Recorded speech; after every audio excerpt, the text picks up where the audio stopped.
मिनश्शाहिदीन वश्शाकिरीन वल्हम्दुलिल्लाहि रब्बिल आलमीन। अम्मा बाद फ़अऊज़ु बिल्लाहि मिनश्शैतानिर रजीम। बिस्मिल्लाहिर रहमानिर रहीम। वबिल वालिदैनि इहसाना। सदक़ल्लाहु मौलाना अज़ीम। रफ़ीक़ान गिरामी, आइए कुछ सुनने और सुनाने से कब्ल हम और आप सबसे पहले शफ़ीउल मुज़नबीन, रहमतुल लिल आलमीन, खातमुन नबिय्यीन, इमामुल अंबिया, सय्यदुल अंबिया जनाब अहमद मुज्तबा मोहम्मद मुस्तफ़ा सल्लल्लाहु अलैहि वसल्लम की बारगाह बेकस पनाह में अक़ीदत व मोहब्बत के साथ दुरूद शरीफ का नजराना पेश करें। बड़े आवाज़ से बुलंद अल्लाहुम्मा सल्ली अला सय्यिदिना शफ़ीना हबीबिना मौलाना मुहम्मद मुबारक वसल्लिम। सल्लु अलैहि सलातन व सलामन अलैका या रसूल अल्लाह। सल्लु अलैहि सलातन व सलामन अलैका या हबीब अल्लाह सल्लल्लाहु तआला अलैहि वसल्लम। अज़ीज़ान मिल्लत इस्लामिया, आज का ये अज़ीमुश्शान प्रोग्राम, अज़ीमुश्शान जलसा जो मुनक़्क़िद किया गया है, ये है जश्न नूर मुजस्सम व इस्लाह मुआशरा कॉन्फ्रेंस। मैं अल्लाह तबारक व तआला की बारगाह में दुआ करता हूँ, मेरे मौला तू अपने प्यारे हबीब के सदक़े में इस जलसे को कबूल फरमा और साथ ही साथ जितने भी भाइयों ने इसमें माली व बदनी ताउन किया या हिस्सा लिया है, तो उनकी ताउन और उनके हिस्से को भी कबूल फरमा और उन भाइयों को दुनिया की तमाम आफात व बलियात से महफूज फरमा और उनको रोज बरोज तरक्की के राह पर गामज़न अता फरमा। अज़ीज़ान मिल्लत इस्लामिया, अल्लाह तबारक व तआला कुरान मुक़द्दस में इरशाद फरमाता है, वो बिल वालिदैन इहसाना, वालिदैन के साथ यानी माँ बाप के साथ अच्छा सलूक करो, हुस्ने सलूक से पेश आओ। मौजूदा दौर में ऐसी खराबियां बुराइयां पैदा हो चुकी हैं जिनका तसव्वुर पहले जमाने में कभी भी नहीं किया जा सकता था। अज़ीज़ान मिल्लत इस्लामिया, उन्हीं बुराइयों में, उन्हीं खराबियों में एक बुराई, एक खराबी वालिदैन की नाफरमानी और उनके साथ जो है बदसलूकी है, जिनकी इस्लाह की सख्त जरूरत है। अज़ीज़ान मिल्लत इस्लामिया, आजकल जो है पढ़े तबके लोग भी जो यूनिवर्सिटी में पढ़ते हैं, कॉलेजों में पढ़ते हैं, वो भी जो है ना वालिदैन की नाफरमानी कर रहे हैं, वो भी वालिदैन को ईज़ा रसानी कर रहे हैं, यानी वालिदैन को सता रहे हैं, वालिदैन को तकलीफ दे रहे हैं। बाप बेड पर पड़ा हुआ है, बेटा ऑफिस में काम कर रहा है, माँ बुला रही है कि बेटा बाप की तबीयत खराब है, जल्दी घर वापस आ जाओ। बेटा कह रहा है कि माँ अभी तो ऑफिस आया हूँ, अभी तो ऑफिस में काम है, मैं कैसे घर आ सकता हूँ। अल्लाहु अकबर। माँ जो है आखिरी पहुँच चुकी है, माँ की जो है कुछ ही लम्हों में सांस ये जान निकलने वाली है। घर वाले कह रहे हैं कि जल्दी आ जाओ, तुम्हारी वालिदा, तुम्हारी माँ मरने वाली है। बेटा मुंबई में काम कर रहा है, बेटा दिल्ली में काम कर रहा है, बेटा किसी कंपनी में काम कर रहा है। बेटा कह रहा है कि क्या करूं, फ्लाइट का टिकट नहीं मिल रहा है, कैसे जाऊं, ट्रेन भी नहीं है, कैसे जाऊं। जाइए, मैं 4 दिन में पहुंच जाऊंगा या फिर सालाना पहुंच जाऊंगा। इसी को देख करके अकबर इलाहाबादी ने कहा था कि ऐसी कुल किताबें लायक, ऐसी मैं कुल किताबों को लायक सबसे समझता हूँ जिनको पढ़ के बेटे बाप को खपती समझते हैं। ऐसी कुल किताबें लायक सबसे समझे जाते हैं जिनको पढ़ के लड़के बाप को खपती समझते हैं। यानी ऐसी किताबें जिनको पढ़ के लड़के बाप को खपती का माना है, पागल भी माना है, बदहवास भी माना है। यानी जो बच्चे ऐसी किताबें पढ़ रहे हैं जो अंग्रेजी स्कूलों में पढ़ाए जाते हैं, फिर उसी किताब को पढ़ के अगर बेटे अपने बाप को पागल समझते हैं, तो ऐसी पढ़ाई करने से बेहतर है कि आप जो है अनपढ़ रहे। इको कम कर दीजिए। अज़ीज़ान मिल्लत इस्लामिया, जरा सोचिए, जिस बाप ने अपने बेटे की जिंदगी को संवारने के लिए अपनी पूरी जिंदगी खत्म कर दी, आज उस बेटे के पास इतना भी मौका नहीं है कि बीमारी के वक्त में, बीमारी के आलम में अपने माँ बाप के साथ खड़े रहे। जी। अगर माँ की मोहब्बत को देखना है तो आइए मैं आपको माँ की मोहब्बत को दिखाता हूँ। मिसाल के तौर पर 10 साल की लड़की होती है, 12 साल की लड़की होती है, उसकी माँ जब वो लड़की सोती है तो उसकी माँ कहती है, फिर जब सुबह हो जाती है 7 बज जाता है 8 बज जाता है तो उसकी माँ कहती है कि बेटी 8 बज गया है उठ जाओ, बेटी 7 बज गया है उठ जाओ। लड़की कहती है कि माँ कुछ देर और सोने दीजिए ना, कुछ देर के बाद उठ जाएंगे। हत्ता की माँ बार बार कहती है लड़की, लेकिन लड़की बेदार नहीं होती है। कभी कभी तो ऐसा भी होता है कि लड़की अलार्म लगा करके सोती है कि 9 बजे उठना है, 7 बजे उठना है, अलार्म भी बज जाता है लेकिन लड़की नहीं उठ पाती है। अलार्म बजते रहता है लेकिन लड़की नींद से बेदार नहीं हो पाती है। लेकिन वही लड़की जब 15 साल जो है कदम रखती है, जब 15 साल की हो जाती है, जब 16 साल की हो जाती है, जब 17 साल की हो जाती है, यानी जब वो शादी के लायक हो जाती है, शादी के लायक हो जाती है, फिर उनकी शादी हो जाती है, फिर वो जब वो माँ बन जाती है तो जब सारी दुनिया सो जाती है इस आलम में बच्चा सिर्फ हल्की सी आवाज में रो देता है तो वही माँ फौरन जाग जाती है। सुभान अल्लाह। जिस माँ को अलार्म जगा नहीं सका, जिस माँ को उनकी माँ जगा नहीं सकी, उस माँ को एक बच्चे ने हल्की सी आवाज में जगा दिया। ये माँ की मोहब्बत है।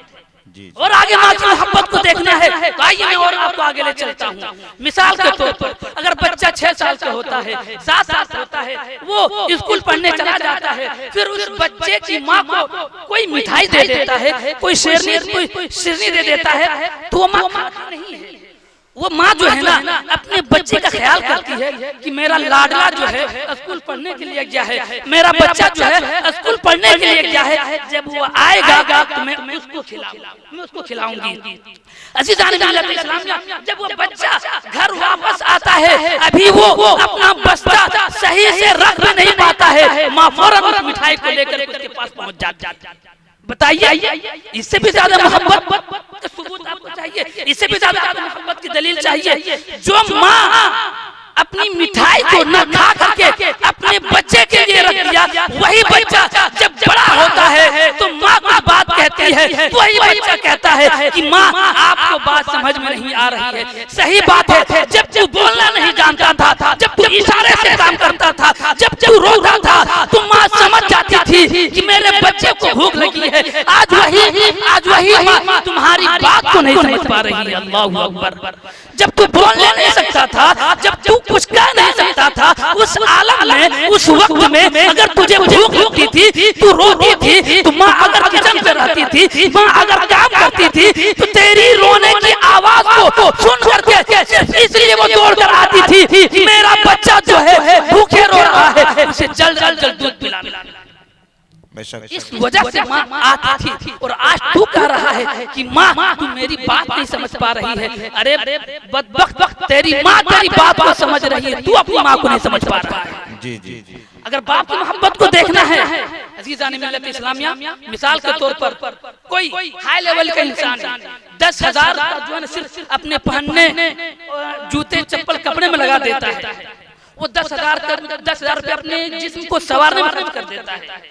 लेकिन वही शख्स जब बाप बन जाता है, वही शख्स जब बाप के मनसब पर फायज हो जाता है तो बाहर रह करके अपनी बीवी को फोन करता है कि मैं बच्चों के लिए 10,000 भेज दिया हूँ, बच्चों को अच्छे कपड़े खरीद दो, बच्चों को अच्छी चप्पल ले दो, बच्चों को जूते ले दो, मैं तो जो गुज़िश्ता साल का कपड़ा है मैं उसी में ईद पार लूंगा।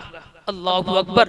जो पुराना कपड़ा पहनना गवारा नहीं करता था, जो 10,000 से नीचे कभी कोई सामान नहीं खरीदता था, आज वही बाप अपनी सारी ख्वाहिशात अपने बच्चे के लिए कुर्बान कर देता है। लेकिन आज उसी बेटे के पास इतना भी वक्त नहीं है कि बैठ के अपने बाप से राय मशवरा किससे करेंगे? जो चौक में बैठते हैं, चौराहे पर बैठते हैं, उन लोगों से मशवरा करेंगे। अल्लाहु अकबर। जिस दिन बाप का साया सर से उठ जाएगा ना, उस दिन आपको दीन में भी तारे नजर आने लगेंगे। अज़ीज़ान मिल्लत इस्लामिया, जब तक आप अपनी बाप की उंगली पकड़ करके चल रहे हैं, तब तक तो आप सीधे रास्ते पर चल रहे हैं। जिस दिन आप आपके साथ आपके वालिद का साथ छूट जाएगा, उस दिन आप टेढ़े रास्ते पर चलने टेढ़े रास्ते पर चलना शुरू कर देंगे। आज हमारे मुआशरे का हाल ये है कि एक माँ एक बाप 5-5 4-4 बच्चों को संभाल लेते हैं, लेकिन आज 4-4 बच्चों से एक माँ एक बाप नहीं समझ पा रहा है। जी, किसी शायर ने कहा है कि माँ की दुआ कभी खाली नहीं जाती, माँ की बद्दुआ भी कभी टाली नहीं जाती, और एक माँ बर्तन मांझ के पाल ले 3-4 बच्चे, और 3-4 बच्चों से एक माँ पाली नहीं जाती। बेशक बेशक।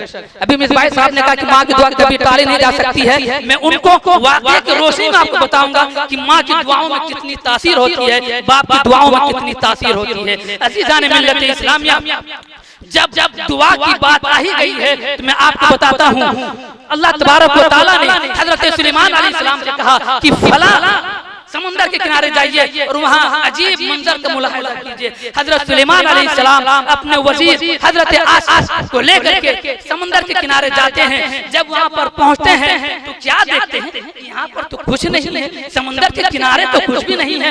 हजरत सुलेमान अलैहिस्सलाम अपने वजीर को हुक्म देते हैं कि समुंदर के नीचे जाकर के देखो, कुछ जरूर होगा। जब हजरत आसिफ समुंदर के नीचे जाते हैं, समुंदर के तह में जाते हैं, तो क्या देखते हैं कि एक खूबसूरत जो है ना गुंबदनुमा इमारत है। जब वो वहाँ पर पहुँचते हैं फिर क्या देखते हैं, उसमें 4 दरवाजे हैं जो मोती हीरे जवाहिरात और जबरदस्त बने हुए हैं, और चारों दरवाजे खुले हैं, लेकिन एक कतरा भी उसके अंदर पानी नहीं जा रहा है। फिर हज़रत सुलेमान अलैहिस्सलाम क्या देखते हैं कि एक खूबसूरत शख्स जो है उसमें इबादत कर रहा है, इबादत में मसरूफ है। हज़रत सुलेमान अलैहिस्सलाम उससे पूछते हैं कि भाई जरा मुझे तो बताओ कि ये मकाम तुमको कैसे हासिल हुआ है, तुम इस दर्जे तक कैसे पहुंचे हो। तो जरा सुनिए वो नौजवान क्या जवाब देता है कि 7 साल तक मैं अपने वालिदैन की खिदमत की। जब मेरी माँ मरने के लिए, जब मेरी माँ का वक्त आखिर आ गया, जब मेरी माँ मरने वाली थी, तो उस वक्त मेरी माँ ने दुआ की थी कि मेरे मौला तू मेरे बेटे को इतनी लंबी उम्र अता कर कि तेरी ज्यादा इबादत कर सके। और फिर जब मेरे बाप का भी आखिरी वक्त आ गया तो मेरे बाप ने दुआ की थी कि मेरे मौला तू मेरे बेटे को ऐसी जगह पे इबादत कराना जहाँ से शैतानों का भी गुजर ना हो। लिहाजा जब मैं इधर आया तो इस महल को देखा, जब मैं इस महल को देखा तो इसके अंदर आया, जब मैं इसके अंदर आया तो दरबार फिर मैं इसके अंदर में आकर के इबादत करने लगा। अज़ीज़ान मिल्लत इस्लामिया, फिर हज़रत सुलेमान अलैहिस्सलाम ने उनसे पूछा कि तू कब से यहाँ रह रहा है। तो शख्स ने कहा कि मैं हजरत इब्राहिम अलैहिस्सलाम के जमाने से रह रहा हूँ। जब उनके जमाने को नापा गया, जब उनके जमाने के बारे में मालूम किया गया तो पता क्या चला, 2400 साल हो चुके थे। अल्लाहु अकबर, कितना 2400 साल हो चुके थे, लेकिन एक बाल भी उस शख्स का सफेद नहीं हुआ था। इस वाक़ये का बयान करने का मकसद ये है कि उनकी माँ ने दुआ की थी कि मेरे बेटे को लंबी उम्र अता कर कि तेरी इबादत कर सके। अल्लाह तबारक व तआला ने उस बेटे को इतनी लंबी उम्र अता कर दी कि 2400 साल हो गए, फिर भी उसका एक बाल भी सफेद नहीं हुआ। फिर बाप ने ये दुआ की थी कि मेरे बेटे को ऐसी जगह पर इबादत कराना जहाँ शैतानों का भी गुजर ना हो सके। तो अल्लाह तबारक व तआला ने उसकी इबादत के लिए एक जगह जो मुक़द्दस किया, एक जगह जो मुकर्रर किया, वो समंदर किया। सुभान अल्लाह, सुभान अल्लाह। ये वालिदैन की दुआओं की बरकत है। रफ़ीक़ान गिरामी, आज तो हमारा हाल ये है कि माँ बाप दरवाजे पर बैठे रहते हैं, लेकिन बेटा माँ बाप से दुआ कराने की गुजारिश नहीं करेगा, पीर साहब के पास जाएगा 10,000 20,000 रुपए खर्च करके।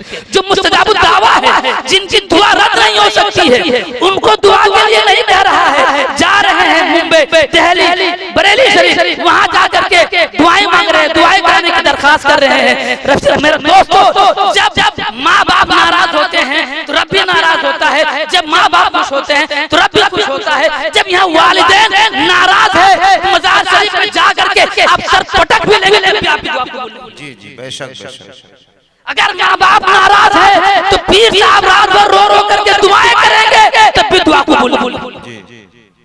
अगर उतना पैसा खर्च करने से बेहतर है उसी रकम को अपने वालिदैन को दे दें और दुआ की दरखास्त करें, वालिदैन भी खुश हो जाएंगे, दुआ भी कर देंगे। अगर आप वालिदैन को रकम नहीं देंगे फिर भी भी आपके वालिदैन आपके हक में दुआएं खैर करते हैं, दुआएं खैर करेंगे क्योंकि उनके अंदर आपके लिए बहुत मोहब्बत है। अजीज़ान मिल्लत इस्लामिया, बहुत कम वक्त है, बस मैं एक वाकया सुना करके मैं आपके सामने से गुजर जाऊं। आज हम लोग कहते हैं कि आज मैंने अपने वालिदैन के लिए बहुत कुछ किया। अरे मैंने तो अपनी माँ के लिए बहुत कुछ किया, उसके लिए एसी रूम का इंतजाम कर दिया है, कूलर का इंतजाम कर दिया है और उनके लिए उम्दा खाने का इंतजाम कर दिया है। अब तो मैंने अपनी माँ का हक अदा कर दिया। हमारे दिल में ये बात आती है कि इतनी सारी चीजें मैंने कर दी, इतना सामान मुहैया कर दिया, इतने सामान इंतजाम कर दिए हैं, तो मैंने अपनी माँ का हक अदा कर दिया।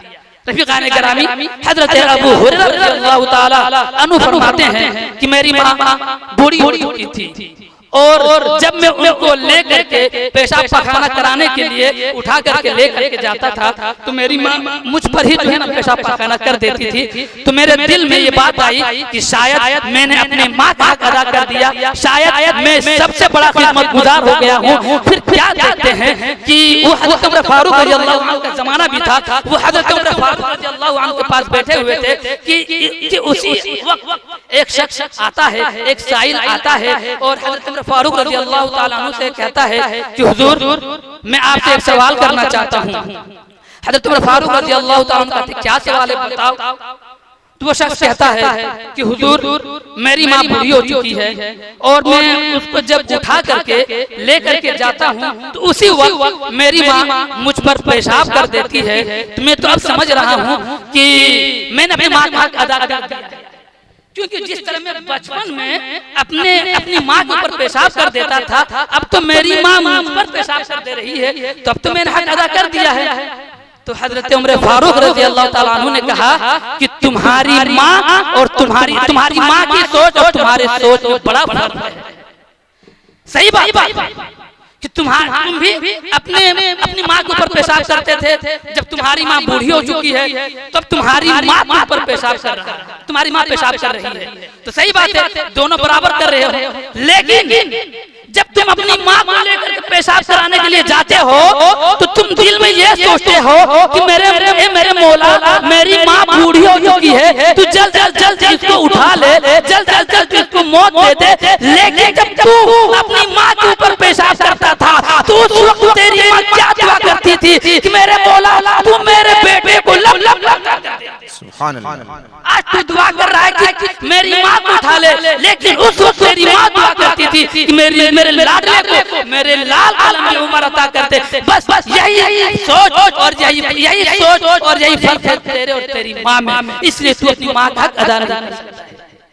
रफ़ीक़ान गिरामी, ये इस्लाह मुआशरा कॉन्फ्रेंस है, बस मैं बड़ी तेजी के साथ ये भी कहकर गुजरना चाहूँगा कि कुछ शुअरा और कुछ खुतबा हज़रात ना सिर्फ यही कहते हैं कि माँ के नाम से सुभान अल्लाह कीजिए, माँ के नाम से 10 रुपया दीजिए, माँ के नाम से ये कीजिए वो कीजिए। खैर मैं अपनी माँओं की जो है बुरा मत मानिएगा कि मैं आपके बारे में गलत कर रहा हूँ। देखिए बच्चे की पैदाइश करने में सिर्फ माँ का हक नहीं है, बाप का भी उसमें कुछ हक रहता है। अगर माँ 9 महीने अपने बच्चे को पेट में रखता है तो जिस वक्त पहला महीना होता है उसी वक्त से बाप परेशान हो जाता है कि 9 महीने के बाद मेरी बीवी का बच्चा होने वाला है, कहाँ से पैसा लाऊंगा, पता नहीं किस आलम में रहेगा मेरा बच्चा। तो 9 महीना अगर माँ अपने पेट में अपने बच्चे को रखता है तो 9 महीना बाप भी जो है ना बिस्तर पर सही से नहीं सो पाता है। अगर माँ चूल्हे पे चलती है तो बाप कोयले की भट्टी पर चलता है। अगर माँ अपने लाडले को सवारने के लिए अपनी पूरी जिंदगी अपने पूरे वक्त को सर्व कर देता है तो बाप अपने बेटे को संभालने के लिए अपने दोस्तों बाप अपने घर बार को छोड़ के अपने सारे दोस्तों बाप की मोहब्बत को कुर्बान करके मुंबई दिल्ली में काम करता है। अगर बाप चाहता था तो उसका गुजारा